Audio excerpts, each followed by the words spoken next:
শৌনকৰনো এনেকুৱা মনোহৰ প্ৰশ্ন কি আছিল যি প্ৰশ্ন শুনি মহামুনি সুতে তেওঁলোকৰ সন্মুখত ভাগৱত তত্ত্ব কবৰ কাৰণে আৰম্ভ কৰিলে।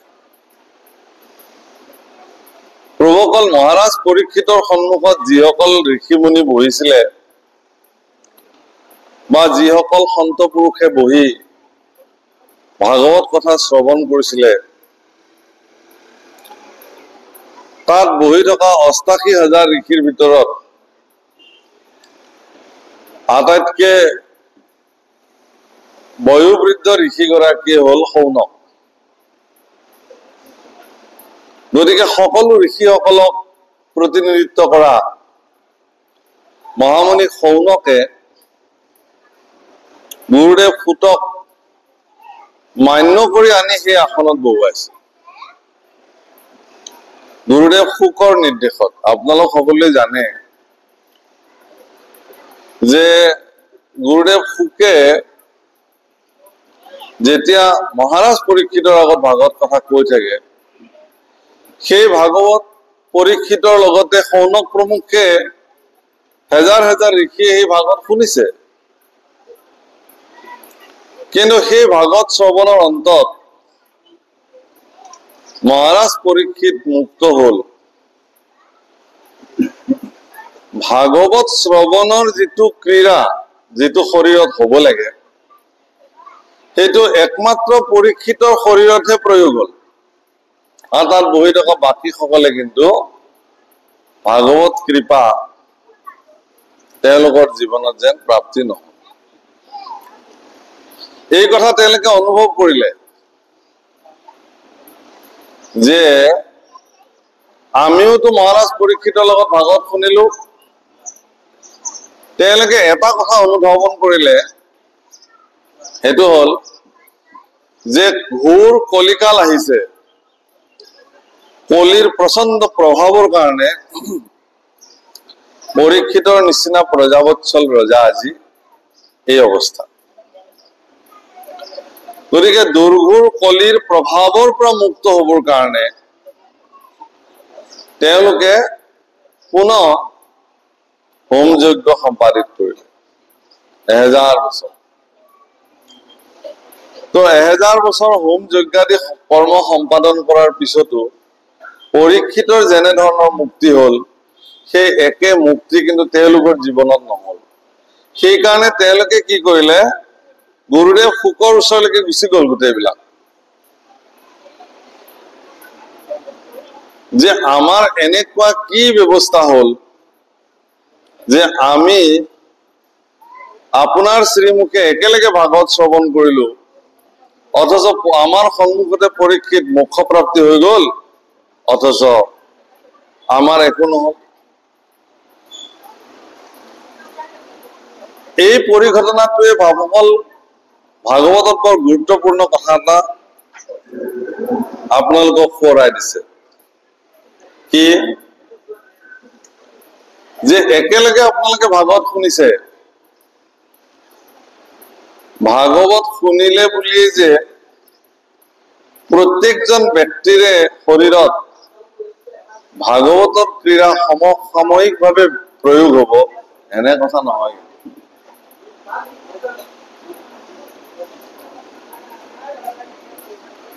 একেটা বিদ্যালয়ত 40 জন ছাত্ৰ ছাত্ৰী আছে।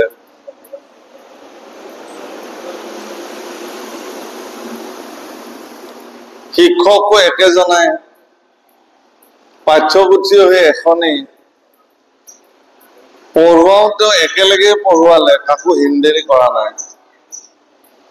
কিন্তু যিদিনাখন ৰিজাল্ট দিলে, ৰিজাল্টত কিন্তু ওলাই গল কেইজন মানে ফাৰ্ষ্ট ডিভিজন পালে, কেইজন মানে ছেকেণ্ড ডিভিজন পালে, কেইজন মানে থাৰ্ড ডিভিজন পালে, কেইজন মানে তাকো নাপালে, ফেইল কৰিলে। কিন্তু শিক্ষকেতো এনেকে পঢ়োৱা নাছিল নহয় যে তুমি ফেইল কৰিবা, তুমি পাছ কৰিবা, তোমাক ফাৰ্ষ্ট ডিভিজন দিব লাগিব। শিক্ষকে সকলোৰ কাৰণে একেই কলে, পাঠ্যপুথিও সেই একেখনেই, শিক্ষণ প্ৰণালীও একেটাই। তেতিয়াহ'লে পৰিণাম বেলেগ বেলেগ কিয় হল, ফলাফল বেলেগ বেলেগ কিয় হল? ফলাফল বেলেগ বেলেগ হোৱাৰ মূল কাৰণ হল গ্ৰহণ কৰাৰ কেপাচিটি, আয়ত্ত কৰাৰ ক্ষমতা, সেইটো প্ৰত্যেকৰে বেলেগ বেলেগ। যিসকল ছাত্ৰ ছাত্ৰীয়ে গ্ৰহণ কৰিলে, কৰি তাক আকৌ জীৱনত প্ৰয়োগ কৰিলে, তাক সাধনা কৰিলে, তেওঁলোকে উচিত সফলতা তেওঁলোকৰ জীৱনত প্ৰাপ্তি কৰে। আৰু যিবিলাকে শুনিলে, শুনি আহি তেওঁক যে জীৱনত প্ৰয়োগ কৰিব লাগে তাৰ কোনো মতি গতি নাই, কোনোমতে পাছ কৰিলে। আৰু এছামেতো কেৱল শ্ৰেণীটোত বহি থাকিব লাগে, বহি থাকিলে কি পঢ়োৱালে এইটো গুৰুত্ব নাই, তেওঁলোকৰ ৰিজাল্ট ফেইল। ভাগৱতত বহিও প্ৰভুসকল এনে বহু লোক আছে, তেওঁলোকে ভাগৱত শুনিবলৈ আহিও ভাগৱতৰ মাজতেই গ্ৰাম্য কথাৰ পৰা আৰম্ভ কৰি অন্যান্য বেলেগ কথা পাতি থাকি উচিত ধৰণে ভাগৱতত মনোনিৱেশ নকৰে, ভাগৱতে কি কৈছে তাক বুজিবৰ কাৰণে কিঞ্চিত মানুহ প্ৰয়াস নকৰে। তাৰ পৰিণাম স্বৰূপে ভাগৱতে তেওঁলোকক যি ধৰণে ক্ৰীড়া কৰিব লাগিছিল সেই ধৰণে ক্ৰীড়া নকৰিলে। শৌনক প্ৰমুখে যিসকল সজাতি দলে গুৰুদেৱ শুকৰ ওচৰলৈকে গৈছিল এটা প্ৰাৰ্থনা লৈ পেলাই, প্ৰাৰ্থনাটো আছিল এইটোৱেই যে হে গুৰুদেৱ, তুমি আকৌ আমাৰ মাজলৈ যাব লাগে, কিয় যে এইবাৰ আমি ভালকে ভাগৱত শ্ৰৱণ কৰিম, যাতে পৰীক্ষিত যেনেকে মোক্ষ প্ৰাপ্তি হৈছিল আমিও তেনেকে ভাগৱতৰ দ্বাৰা আমাৰো যেন মোক্ষ প্ৰাপ্তি হয়। গুৰুদেৱ শুকে কলে বোলে মইতো ভাগৱত লৈ অহা নাই, ভাগৱত মই তাতে থৈয়ে আহিলো, তোমালোকৰ যদি মন আছে তেতিয়াহলে তাৰ পৰা ভাগৱত শুনাগে আকৌ। শৌনক প্ৰমুখে ঋষিসকলে ভাবিলে যে আমি যিহেতু তাতে বিশিষ্ট ব্ৰাহ্মণসকল আছিলো, বেদজ্ঞ শাস্ত্ৰজ্ঞ লোকসকল আছিলো, আমাৰ মাজৰে কোনোবাক চাগে ভাগৱত দি থৈ গল। কাৰণ সেই সময়ত গুৰুসকলৰ এটা নিয়ম আছিল যে গুৰুসকলে ইচ্ছা কৰিলে তেওঁৰ প্ৰিয়তম শিষ্যসকলক শৌৰ্য, বীৰ্য, বল, পৰাক্ৰম প্ৰদান কৰিব পাৰে। গুৰুসকলৰ এইটো ক্ষমতা আছে।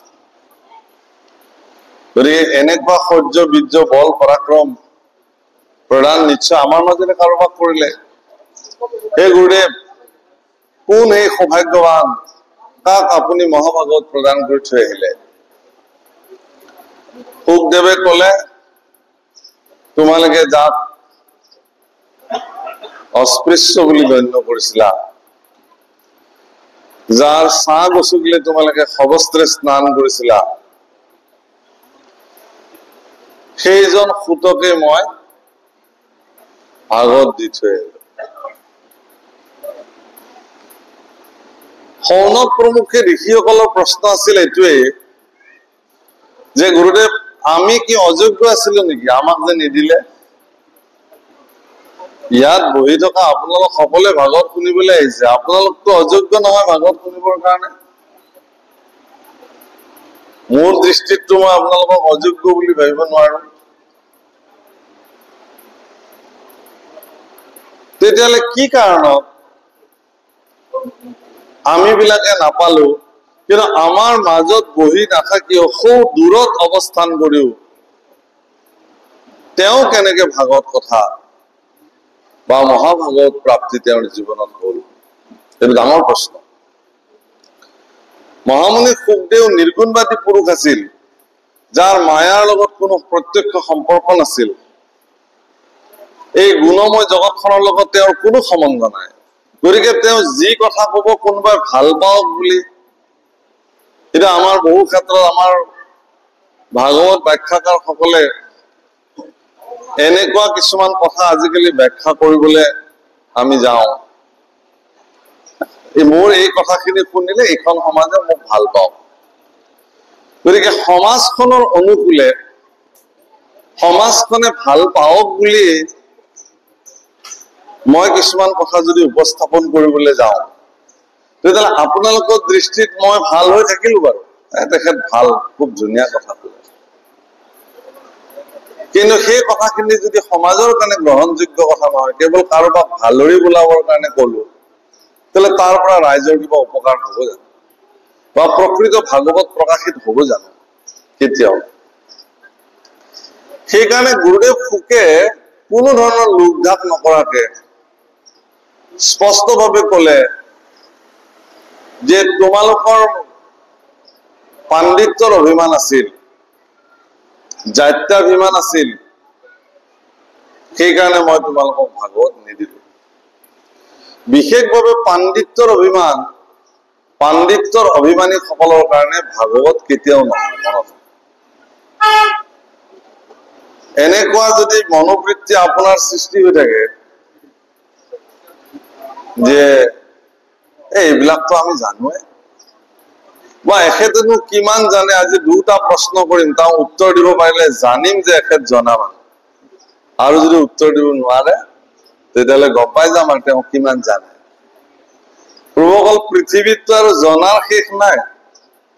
আপুনি যিকেইটা কথা জানে এইকেইটা মই নাজানিবও পাৰো, মই যিকেইটা কথা জানো আপুনি এইকেইটা নাজানিবও পাৰে।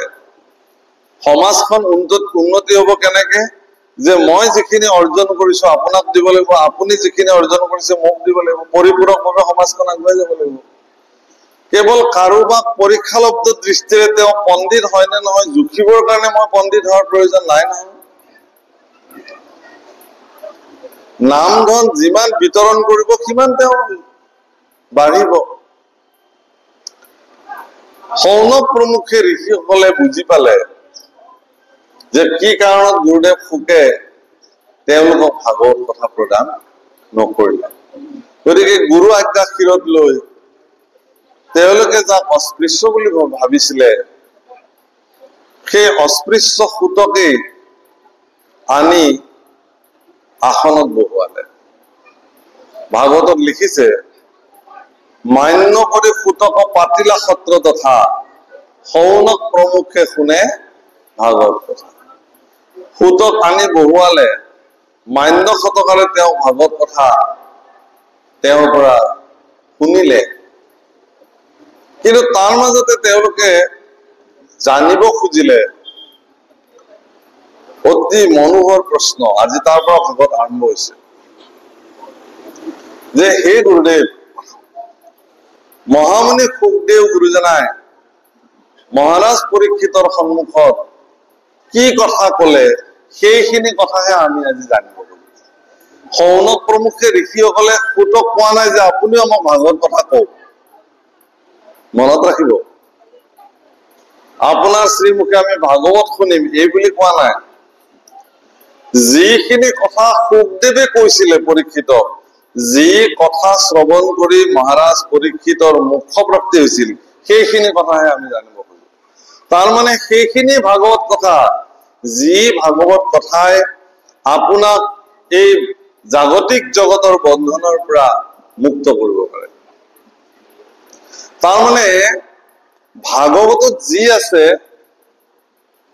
সেই কথাখিনি কাৰ শ্ৰীমুখে প্ৰকাশ হব, সেইটো অত্যন্ত গুৰুত্বপূৰ্ণ কথা। মানে পাত্ৰজন সৰ্বদা নিৰ্ণয়কাৰী বিষয়। ভাগ্য আছে যাত মৰণ বেলাত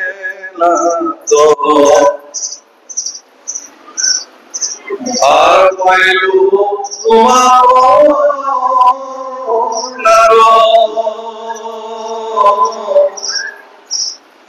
বুলিতে বচন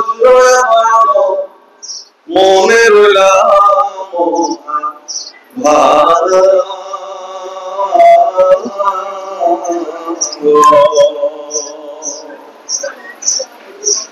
মোৰ মহাভাগ্য যে মই মৰণ বেলাত মই তোমাৰ নিচিনা এগৰাকী গুৰু মোৰ জীৱনত প্ৰাপ্তি হ'ল। মৰণৰ সময়ত তোমাৰ নিচিনা এগৰাকী সদ্গুৰু জীৱনত প্ৰাপ্তি হোৱাটো মনুষ্য জীৱনৰ পৰম সৌভাগ্য। গতিকে এই সৌভাগ্য মোৰ জীৱনত সাধিত হ'ল, গতিকে মই তোমাক লগ পালো। তোমাৰ প্ৰত্যেকটো বচন, তোমাৰ প্ৰত্যেকটো বাণী শুনিলে নয়ন জোৰাই, হৃদয় জোৰ কৰে, পৰম সন্তোষিত হ'ব পাৰো, এই বুলি পৰীক্ষিতে তেওঁ জনালে। প্ৰভুসকল, গুৰুৰ প্ৰতি কৃতজ্ঞ হোৱাটো শিষ্যসকলৰ দায়িত্ব। গুৰুৰ প্ৰতি কৃতজ্ঞ হ'বই লাগিব, কাৰণ গুৰু কৃপাহি কেৱলম। যাৰ জীৱনত গুৰু কৃপা প্ৰাপ্তি হোৱা নাই, তেওঁলোকে জীৱনত কেতিয়াও সাধনা সিদ্ধ হ'ব নোৱাৰে। মহাপুৰুষ মাধৱদেৱে লিখিছে, বিনে গুৰু চৰণে ভকতি ৰঘতি মুকুতি কবহু নহয়। গুৰুৰ চৰণ ব্যতিৰেকে, গুৰুৰ কৃপা ব্যতিৰেকে মানুহে জীৱনত সফল হ'ব নোৱাৰে। হে ৰাম সুতে সৌনকত কন্ত হৰি সত, ৰাজাৰ কাকুতি শুনি, ও নমি কৃষ্ণ পাও হুয়া প্ৰেম ভাব, কৈবে লৈলা কমনি। নমো নমো কৃষ্ণ ভকতৰ ইষ্ট, পৰম ঈশ্বৰ ৰাম। সৃষ্টি স্থিতি অন্ত কৰন্ত ধৰন্ত, যিটো ব্ৰহ্মাদি নাম। জীৱৰ হৃদিত থাকি প্ৰতিনিহিত, এতেকে নেদেখে কেও। একান্ত ভকতে দেশন্তে সততে, নমোহে ন কৃষ্ণ দেৱ। পৰীক্ষিতৰ গুৰু সেৱাৰ প্ৰতি সুখদেৱ সন্তুষ্টি হ'ল আৰু তেওঁ সোধা প্ৰশ্নৰ উত্তৰ দিবৰ কাৰণে তেওঁ আৰম্ভ কৰিলে। নমো নমো কৃষ্ণ ভকতৰ ইষ্ট, পৰম ঈশ্বৰ ৰাম। সৃষ্টি স্থিতি অন্ত কৰন্ত ধৰন্ত, যিটো ব্ৰহ্মা আদি। ব্ৰহ্মা ৰূপে সৃষ্টি কৰে, বিষ্ণু ৰূপে পালন কৰে আৰু শিৱ ৰূপে তেওঁ প্ৰলয় কৰে। এই কথা আমি চবেই জানো, কিন্তু এইবোৰ সকলো আমাৰ হৃদয়তে আছে বুলি কৈছে, আমাৰ মাজতে সমাহিত হৈ আছে। আমি কিন্তু ইয়াক নেদেখো প্ৰত্যক্ষ।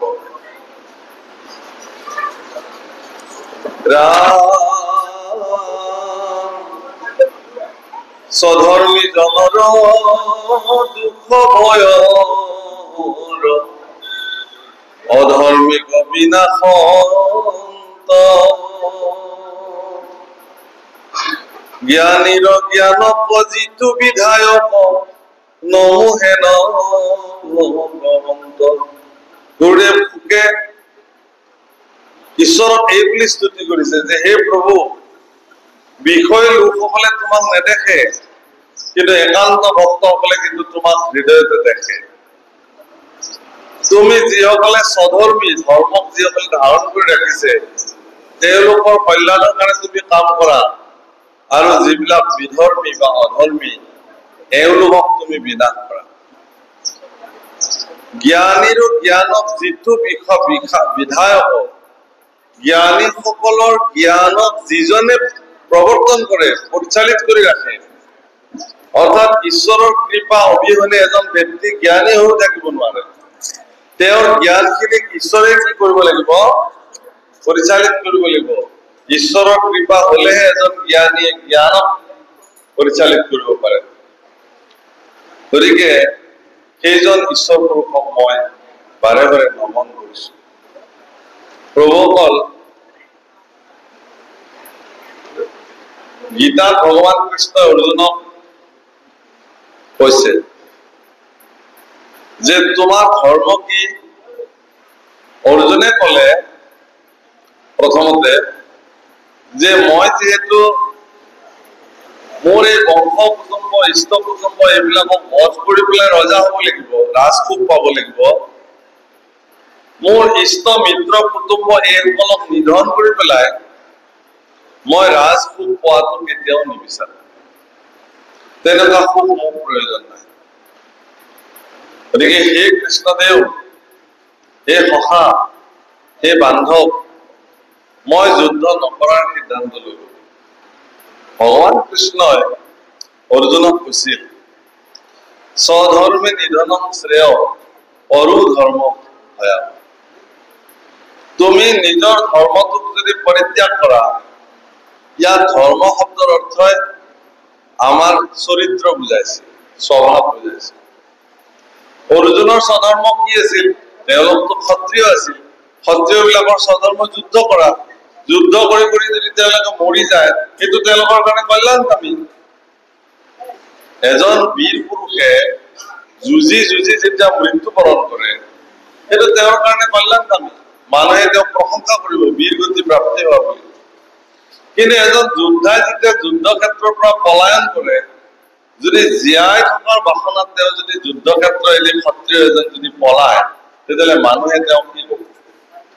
নিন্দাৰে উপচাই নিদিব। সেইকাৰণে বীৰ পুৰুষ বিলাকে সমাজৰ নিন্দা আৰু জ্ঞানী লৈ জীয়াই থকাতকে বীৰগতি প্ৰাপ্ত কৰাটোকে তেওঁলোকে কাম্য বুলি ভাবে।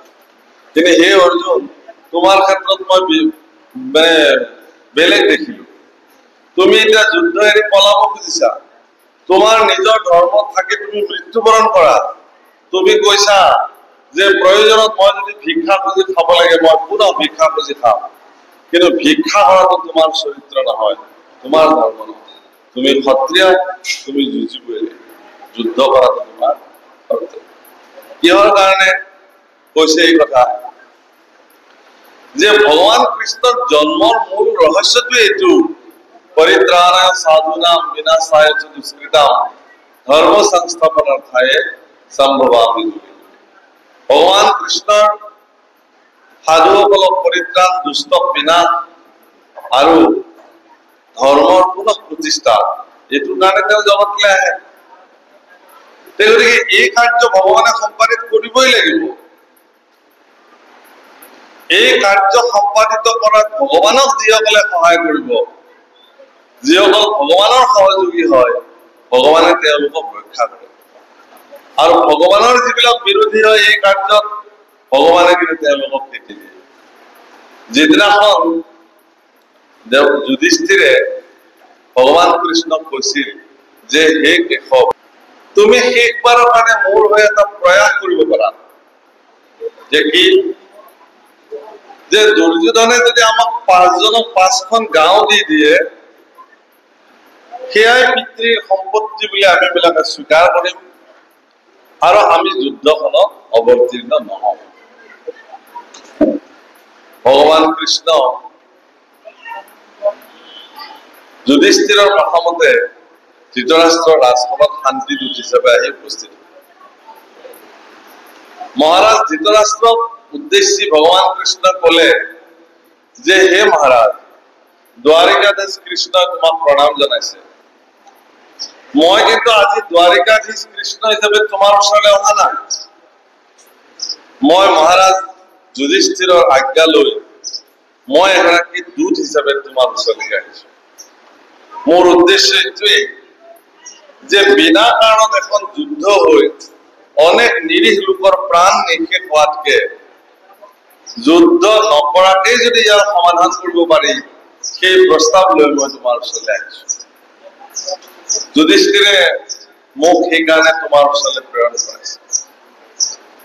ধৃতৰাষ্ট্ৰই কলে, বোলে কোৱাচোন কি প্ৰস্তাৱ লৈ আহিছা কৃষ্ণ?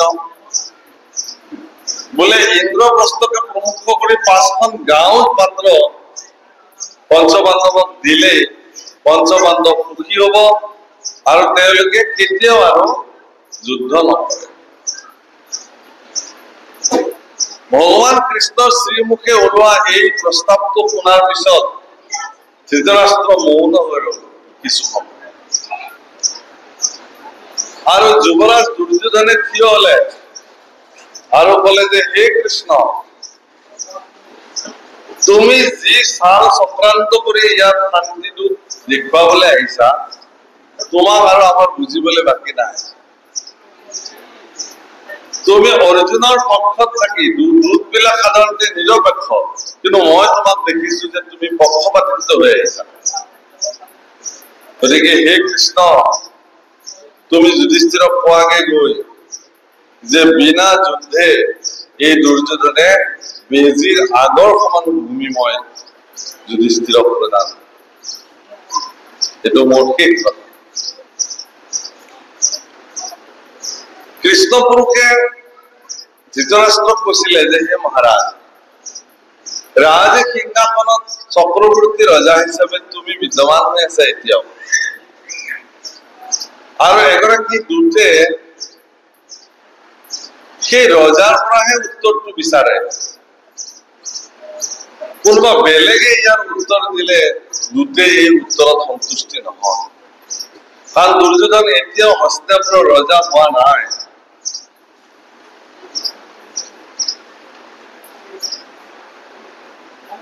দুৰ্যোধনে কৈছে মই ৰজা নহলেও নাই, মই যি সিদ্ধান্ত দিছো সেই সিদ্ধান্ত মোৰ পিতৃ মহাৰাজ ধৃতৰাষ্ট্ৰই ইয়াত নস্যাৎ কৰিব নোৱাৰে। তুমি সোধা লাগে পিতৃ। আৰু ৰাজ সিংহাসনত গৈ থকা পৰম পৰাক্ৰমী বাহুবলী এগৰাকী বীৰ পুৰুষ মহাৰাজ ধৃতৰাষ্ট্ৰই দুৰ্যোধনৰ কথা ভয়ভৰ দি কৃষ্ণক কৈছে যে হে কৃষ্ণ, পুত্ৰ দুৰ্যোধনে যি কৈছে সেয়াই সিদ্ধান্ত।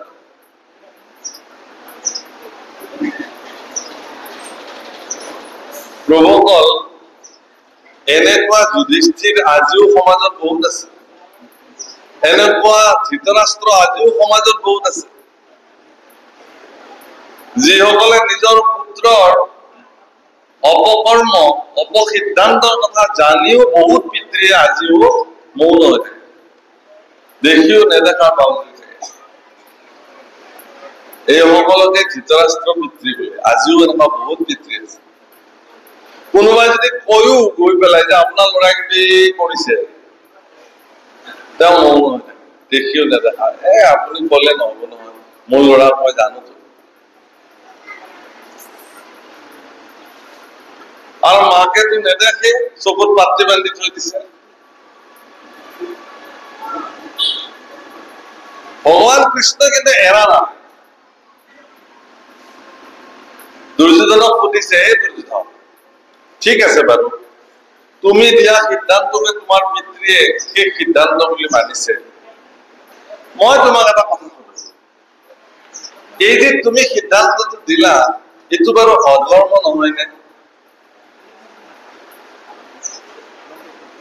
বোলে হয়, একদম অসমতে হয়, কিন্তু অধৰ্ম।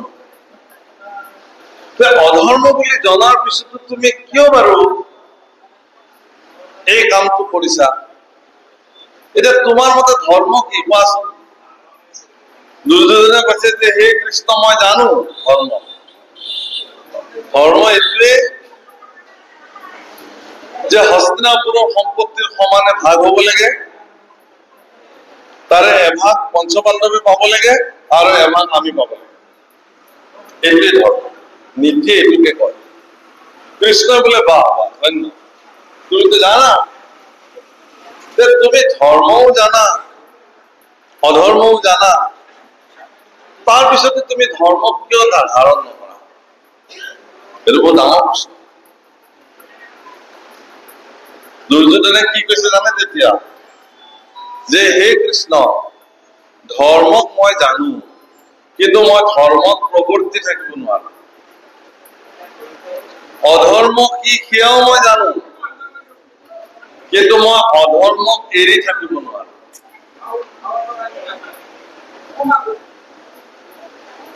আমাৰ সমাজত যদি আপুনি বিচাৰ কৰে, এনেকুৱা দুৰ্যোধন হেজাৰ হেজাৰ ওলাব। ভাগৱত বাস্তৱিক কথা। ধৰ্মক জানো অথচ মই ধৰ্ম পালন নকৰো, অধৰ্ম জানো অথচ মই অধৰ্মক এৰি থাকিব নোৱাৰো। দৰাচলতে ভগৱান দ্বাৰকাধীশ কৃষ্ণ তাত বহি আছিলে, দুৰ্যোধনে যদি কলেহেঁতেন যে হে দ্বাৰকাধীশ কৃষ্ণ, মই তোমাৰ দুখানি চৰণত সমৰ্পণ হলো, তুমি বাৰু কোৱাচোন কিয় মই ধৰ্ম আৰু অধৰ্ম জনাৰ পিছতো মই ধৰ্মক স্থিতি লব পৰা নাই? ভগৱান কৃষ্ণৰ কৃপাত সিদিনাখনৰ পৰাই দুৰ্যোধনে এগৰাকী ধাৰ্মিক ব্যক্তি হিচাপে জীৱন অতিবাহিত কৰিব পাৰিলেহেঁতেন কৃষ্ণৰ কৃপাত। কিন্তু তাকে নকৰি দুৰ্যোধনে কলে কি বুলি, এইটোৱে মোৰ চৰিত্ৰ, ধৰ্ম কি মই জানো কিন্তু মই তাত প্ৰৱৰ্তি নাথাকো, অধৰ্ম কি সেয়াও জানো কিন্তু তাত এৰি মই চলিব। সেইটোৱে মোৰ। মহাপুৰুষ মাধৱদেৱে নামঘোষাত ইয়াৰ ওপৰত পদ লিখিছে, ও ধৰ্ম জানো মই তথাপি প্ৰবৃত্তি নাই, অধৰ্মত নিবৃত্তি নহয়, হৃদি স্থিতি হোৱা তুমি যেন পৰাই বাহা স্বামী, ঋষিকেশ পৰিপুতে মাধৱ পুৰুষে শেষৰ বাক্যটো সংযোজিত কৰিলে। দুৰ্যোধনেও যদি শেষৰ বাক্যটো সংযোজিত কৰিলেহেঁতেন দুৰ্যোধন আজিও জগতৰ সূৰ্য হিচাপে থাকিলেহেঁতেন। কিন্তু পিছৰ বাক্যটো দুৰ্যোধনে সংযোজিত নকৰিলে, প্ৰথমখিনিতে তেওঁ সীমাবদ্ধ হৈ থাকিল। প্ৰভুসকল, ধৰ্মক মই জানো তাত মোৰ প্ৰবৃত্তি নাই, অধৰ্ম জানো তাত মই নিবৃত্তি কৰিব নোৱাৰো। গতিকে হে ভগৱান, মোৰ হৃদয়ত তুমি স্থিত হৈ তুমি মোৰ দ্বাৰা যি কৰাবা হে ভগৱান মই তাকেই কৰিম। এই বুলি কিন্তু দুৰ্যোধন সমৰ্পিত হোৱা নাই। এনেকে সমৰ্পিত কোন হৈছিল? অৰ্জুন হৈছিল। গীতা প্ৰাপ্তিৰ পিছত, গীতা সমাপ্তিৰ অন্তত অৰ্জুনে কৈছিল যে হে কৃষ্ণ, এতিয়া তুমি যি কবা মই তাকে কৰিম। বাবসকল, কৃষ্ণ পুৰুষে শান্তিদূত হৈ আহিও একমাত্ৰ দুৰ্যোধনৰ অহংকাৰী চৰিত্ৰৰ কাৰণে কুৰুক্ষেত্ৰ যুদ্ধত তেওঁ নকৰাকে থাকিব নোৱাৰিলে। কুৰুক্ষেত্ৰ যুদ্ধ তেওঁ ঘোষণা কৰি থৈ গল হস্তিনাপুৰৰ ৰাজসভাত যে হে মহাৰাজ ধৃতৰাষ্ট্ৰ, তুমি সাজু হোৱা, যুদ্ধ হোৱাটো নিশ্চিত। আচলতে ভগৱানৰো ইচ্ছা যুদ্ধখন হব লাগে, কাৰণ পৃথিৱীৰ ভাৰ হৰণ কৰিবৰ কাৰণে যিহেতু ভগৱান আহিছে। গতিকে সেই 18 দিনীয়া কুৰুক্ষেত্ৰ যুদ্ধ অক্ষয়ণী দুষ্ট দৈত্যক একেলগে নিপাত কৰাটো ভগৱানৰ যিহেতু পৰিকল্পনাৰ ভিতৰত আছে। গতিকে এই পৰিকল্পনাৰ অন্যতম অংশীদাৰ দুৰ্যোধনে ঠিকেই কৰিলে, যুদ্ধখন হল। প্ৰভুসকল, যিদিনাখন শান্তিদূত হিচাপে দুৰ্যোধনৰ ৰাজসভাত উপস্থিত থকা ভগৱান কৃষ্ণক যেতিয়া ধৃতৰাষ্ট্ৰ কলে যে হে কৃষ্ণ, তুমি যাব নালাগে, তুমি ইয়াতে থাকা, কিন্তু ইতিমধ্যে কৃষ্ণক ৰাজসভাত অপমান কৰিলে দুৰ্যোধনে, তেওঁক বন্দী কৰিবলৈ গৈ।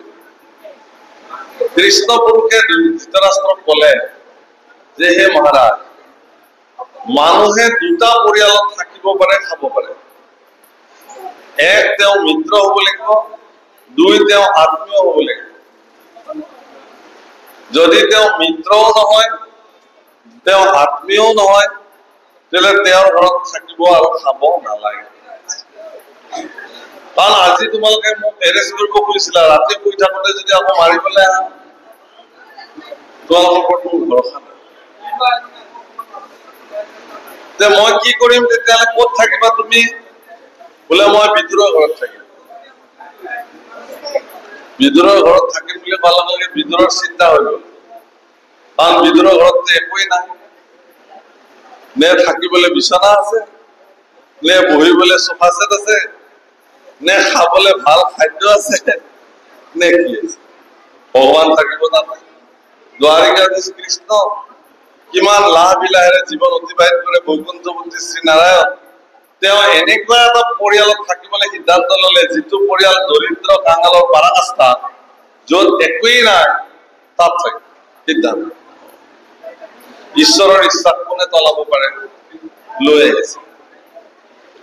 ভগৱান কৃষ্ণৰ ওচৰলৈকে এই সময়ত এজন বিশিষ্ট ব্যক্তি তেওঁক লগ কৰিবলৈ আহিছে। তেওঁৰ নাম হল মহাৰথী কৰ্ণ। কৰ্ণই সুধিছে ভগৱান কৃষ্ণক যে হে কৃষ্ণ, মোৰ বন্ধু, মোৰ সখা দুৰ্যোধনে আজি তোমাক যি অপমান কৰিলে, তাৰ কাৰণে মই তোমাৰ ওচৰত ক্ষমা ভিক্ষা মাগিবলৈ আহিছো। কিহৰ কাৰণে যে মোৰ বন্ধু দুৰ্যোধনে আচলতে তোমাক ইমান অপমান কৰিব নালাগিছিল, কিন্তু তেওঁ কৰিয়ে পেলালে। যিহেতু মই তেওঁৰ বন্ধু হিচাপে তোমাৰ ওচৰত মই প্ৰাৰ্থনা কৰিব আহিছো, তুমি তেওঁক ক্ষমা কৰি দিয়া, লাগিলে মোৰে প্ৰাণ তুমি লৈ লোৱা। কৃষ্ণ বোলে বাহ, ধন্য, এনেকুৱা বন্ধু আৰু হওক পৃথিৱীত, যি বন্ধুৱে কৰা ভুল স্বীকাৰ কৰিবলৈ আহি নিজৰ শৰীৰ পৰ্যন্ত প্ৰদান কৰিবৰ কাৰণে কুণ্ঠাবোধ নকৰে। দুৰ্যোধনক ভগৱান কৃষ্ণই কলে, কৰ্ণ ভগৱান কৃষ্ণ কৈছে যে ৰবা ৰবা, প্ৰাণ দিবৰ কাৰণে ইমান উত্ৰাৱল হোৱাৰ দৰকাৰেই নাই, প্ৰাণটো চবেই দিব লাগিব। ইতিমধ্যে সিদ্ধান্ত হৈ গল কোনে কেতিয়া প্ৰাণ দিব, কাৰণ কুৰুক্ষেত্ৰৰ যুদ্ধ যিহেতু আৰম্ভ হৈয়ে যাব, গতিকে তোমালোকে কোনে কেতিয়া প্ৰাণ দিব লাগিব ইতিমধ্যে সেয়াও বিধিয়ে নিৰ্মাণ কৰি পেলালে, নিৰ্ণয় কৰি পেলালে। গতিকে তোমালোক নিশ্চিন্ত থাকা প্ৰভু ওপৰত।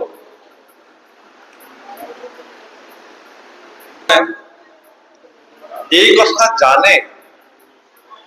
জানিও ভগৱান কৃষ্ণই আজি আনুষ্ঠানিকভাৱে এই কথা ঘোষণা কৰিছে। মই এই কথাটো এইকাৰণেই কৈছিলো যে এজন ব্যক্তিয়ে ধৰ্মক প্ৰবৰ্তি থাকি অধৰ্মক পৰিত্যাগ কৰি নিজৰ চৰিত্ৰ সংযমী আৰু সংগঠিত বা সংস্কাৰিক চৰিত্ৰৰ দ্বাৰা তেওঁ জীৱনত সকলো সন্ধিক্ষণতে বিজয় সাব্যস্ত হব পাৰে, ই নিশ্চিত। তাৰ উদাহৰণ দুটা উদাহৰণ আছে, এটা দুৰ্যোধন নিজেই আৰু এটা এইফালে যুধিষ্ঠিৰ। এই কৃষ্ণ পুৰুষে শান্তিদূত হৈ ঘূৰি যোৱাৰ পিছত ভাগৱতত উল্লেখ কৰিছে খুব সুন্দৰ কাহিনী, যে এদিন ধৃতৰাষ্ট্ৰই বিদুৰক সুধিছিলে যে হে মহামন্ত্ৰী বিদুৰ, তুমিয়ে বাৰু কোৱাচোন এই পঞ্চপাণ্ডৱক আমাৰ সম্পত্তিৰ ভাগ দিয়াটো উচিত হবনে? মন্ত্ৰী হিচাপে বিদুৰক সোধাটো ৰজাৰ কৰ্তব্য আছিল। তেওঁ সুধিলে, বিদুৰে জানে যে এওঁ সুধিছে যদিও এনেই সুধিছে, ইয়াক কাৰ্যকৰী কৰিব তেওঁ নোৱাৰে, কাৰণ তেওঁৰ পুত্ৰ দুৰ্যোধনে ৰজাৰ সিদ্ধান্ত কেতিয়াও নামানে।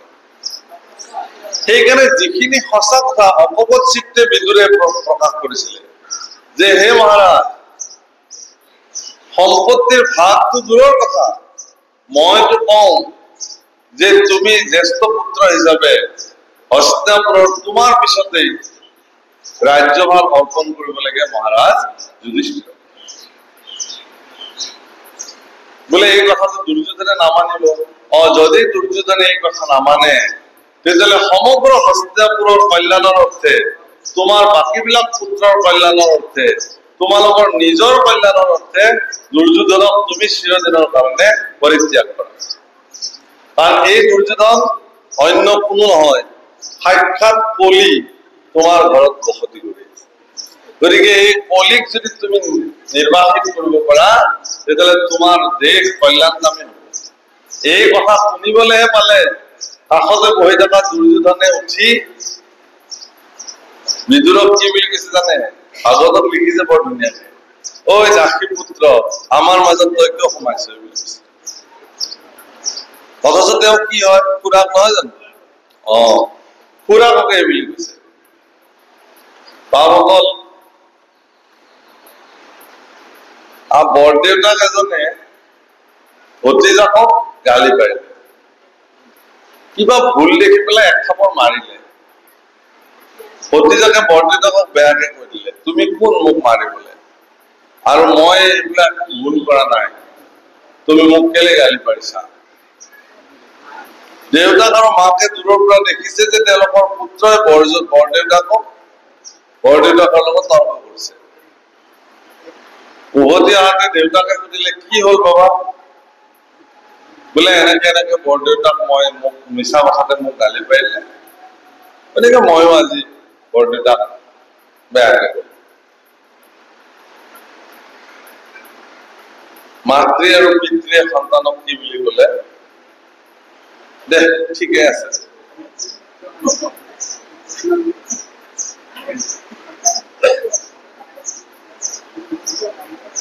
কিমান আৰু পঢ়ি থাকিবি, মইতো পঢ়িলোৱে বহুত। ঠিকে আছে দে, তহঁত ডাঙৰ হৈছে এতিয়া, তহঁতো ল'ব পাৰা চিন্তা নাই। কিন্তু এইটো নকৰি কি কৰিব লাগিছিল? ঠিকে আছে, ককাই ভায়েকৰ মাজত বিভেদ আছে, মানি লৈছো, কিন্তু কনিষ্ঠ ভাতৃৰ দায়িত্ব কি আছিল? যে তই কোন, বৰদেউতাক এনেকে কবলৈ গ'ল, এতিয়াই বল বোলে মোৰ গাত দোষ নাই, দোষ থাকক নাথাকক, বৰদেউতাই কৈছেতো বোলা তুমি বৰ্তাৰ চৰণত পৰি অপৰাধ মাগিবা, ক্ষমা খুজিবা, বৰ্তা মোৰ ভুল হ'ল, মই তোমাক এনেকে কব নালাগিছিল বোলা। আৰু যদি এই কামটো তুমি নকৰা তাহলে আমিও কিন্তু তোমাক পুত্ৰ হিচাপে স্বীকাৰ নকৰিম, কাৰণ তেওঁ মোতকেও ডাঙৰ, ময়ে তেওঁক মান্যতা দি আহিছো, তুমি কোন মান্যতা নিদিবলৈ আহা। যদি সি আহি পেলাই পিতৃৰ কথা মতে বৰদেউতাকৰ চৰণত পৰি বৰদেউতা মোৰ ভুল হ'ল, মোক ক্ষমা কৰি দিয়া, বৰদেউতাকে কি তাক মৃত্যুদণ্ড দিব নেকি? নিদিয়ে, বৰং সাবুতি ধৰি কব দে ঠিক আছে দে বাবা, আজি হৈছে হ'ল আৰু হ'ব আৰু বিষয় তাক এটা উচিত শিক্ষা দিয়া হলহেঁতেন। যেতিয়া দুৰ্যোধনে বিদুৰক ইমান কুকুৰে কাঁইট নোখোৱাকে গালি পাৰিছে আৰু অন্ধ পিতৃ ধৃতৰাষ্ট্ৰই ৰাজ সিংহাসনৰ ওপৰত বহি বহনি আছে পৰিয়ালে, একো মাত দিয়া নাই, কথা ইমান ওপৰলৈ গল, দুৰ্যোধনে কলে বোলে চিপাহী ইয়াক ধৰ, তাৰ সকলো আ অলংকাৰ খুলি গতিয়াই গতিয়াই দেশৰ পৰা বাহিৰ কৰি দে। ভাগৱতক লিখিছে প্ৰভু। বিদুৰে তেতিয়া সভাৰ মাজত থিয় হৈ পেলাই কৈছে যে হে দুৰ্যোধন, বিনাশ কালে বিপৰীত বুদ্ধি, মানুহৰ যেতিয়া বিনাশ কাল আহে তেতিয়া তেওঁলোকৰ বিপৰীত বুদ্ধি জাগে। তুমি চিন্তা কৰিব নালাগে, হস্তিনাপুৰৰ প্ৰধানমন্ত্ৰী হিচাপে ইমান দিনে ৰাজ্যভাৰ চম্ভালিলো, মন্ত্ৰিত্ব ভাৰ, কিন্তু আজিলৈকে তোমালোকৰ দ্বাৰা আৰ্জিত পাপ অন্নৰ এটা খুদকণো মই খোৱা নাই। ধৃতৰাষ্ট্ৰৰ ৰাজভঁৰালৰ অন্নৰ এটা দানাও এই বিদুৰে আজিলৈকে গ্ৰহণ কৰা নাই। কোনো ধৰণৰ ৰাজকীয় সা সুবিধা, ৰাজনৈতিক সুবিধা মই আজিলৈকে গ্ৰহণ কৰা নাই।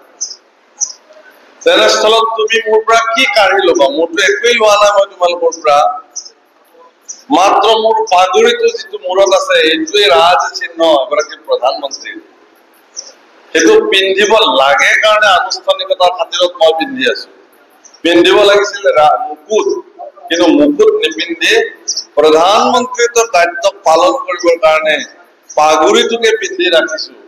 এইটোৱে মই এতিয়া ৰজা ধৃতৰাষ্ট্ৰৰ চৰণত অৰ্পণ কৰিলো, আৰু তুমি কৰিবই নালাগে, মই যিমান পাৰো ক্ষিপ্ৰ গতিৰে তোমাৰ দেশ এৰি দেশান্তৰিত হোৱাৰ সংকল্প। আৰু এই বুলি তেওঁ নিজৰ পাগুৰিটো ধৃতৰাষ্ট্ৰৰ চৰণত থৈ বিদুৰে কলে যে হে মহাৰাজ, আজিৰ পৰা আৰু মই কোনো ধৰণৰ এইখন দেশৰ দায়িত্বত নাই, এই মুহূৰ্তৰ পৰাই মই হস্তিনাপুৰ পৰিত্যাগ কৰিলো। এই বুলি তীৰ্থ ভ্ৰমণ কৰিবৰ কাৰণে ক্ষিপ্ৰ গতিৰে, ভাগৱতত লিখিছে যিমান পাৰে বেগাই বেগাই খোজ কাঢ়িছে বিদুৰে, কিমান সোনকালে তেওঁ হস্তিনাপুৰ এৰিব পাৰে। কাৰণ হস্তিনাপুৰত প্ৰবাহিত হৈ থকা পাপৰ বাতাবৰণৰ বায়ু নিশ্বাস বিদুৰে খুব কষ্টৰে লৈ আছিলে, সেই নিশ্বাস আৰু বিদুৰৰ লবলৈ ইচ্ছা গুচি গৈছে। এতিয়া মই আৰু এটা উদাহৰণ দিওঁ আপোনালোকৰ কাৰণে, বিশেষকে ইয়াতে যিবিলাক আমি পিতৃ মাতৃবিলাক আছো, আমাৰ সতি সন্ততিৰ কাৰণে উপকাৰ হ'ব সেইবুলি কৈছো। ভাগৱতৰ এনেই শুনিলে নহব, ভাগৱতৰ পৰা কিবা লাভো হলে সমাজে কিবা এটা পাব লাগে, নহলে ভাগৱতৰ কাহিনীটো শুনি আছো সদায় আমি, কিন্তু ইয়াৰ পৰিণাম কি, ফলশ্ৰুতি কি? কুৰুক্ষেত্ৰ যুদ্ধ আৰম্ভ হৈ গল, মানে আৰম্ভ হব আৰু সন্মুখ সমৰত দুপক্ষৰ সেনানী থিয় হৈছে, যুধিষ্ঠিৰে ক'লে যে এতিয়া আমাৰ যুদ্ধৰ দামামা বজাব নালাগে, মই যেতিয়ালৈকে উভতি নাহো। এই বুলি অস্ত্ৰ শস্ত্ৰ ৰথতে থৈ যুধিষ্ঠিৰ কৌৰৱৰ পক্ষে গতি কৰিলে, খালী হাতেৰে ওপৰলৈ হাত তুলি সমৰ্পিত মনোবৃত্তি। তাকে দেখি দুৰ্যোধনে আত্মহাস্য কৰিছে, কেনে মজা, মোৰ বিশাল সেনাবাহিনীৰ কনভয় দেখি তুমি ভয় খালা, আহিছা সমৰ্পণ কৰিলে। আহা, যুধিষ্ঠিৰ আহিছে, আহি পিতামহ ভীষ্মৰ চৰণত সশ্ৰদ্ধ প্ৰণিপাত নিবেদন কৰি চৰণৰ ধূলি শিৰত তুলি লৈ কৈছে যে হে পিতামহ,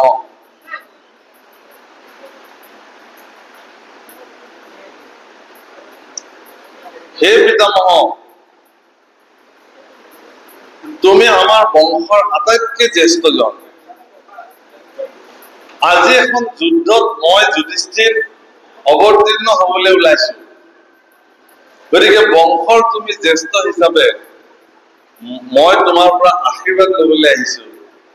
তুমি মোক আশীৰ্বাদৰে কৃপা কৰিব লাগে যাতে যুদ্ধখন মই বিজয়ী হওঁ। পিতামহ ভীষ্মই দুহাত ওপৰলৈ তুলি অন্তঃকৰণে আশীৰ্বাদ দিলে, বিজয় ভৱ পুত্ৰ, বিজয় ভৱ পুত্ৰ, বিজয়।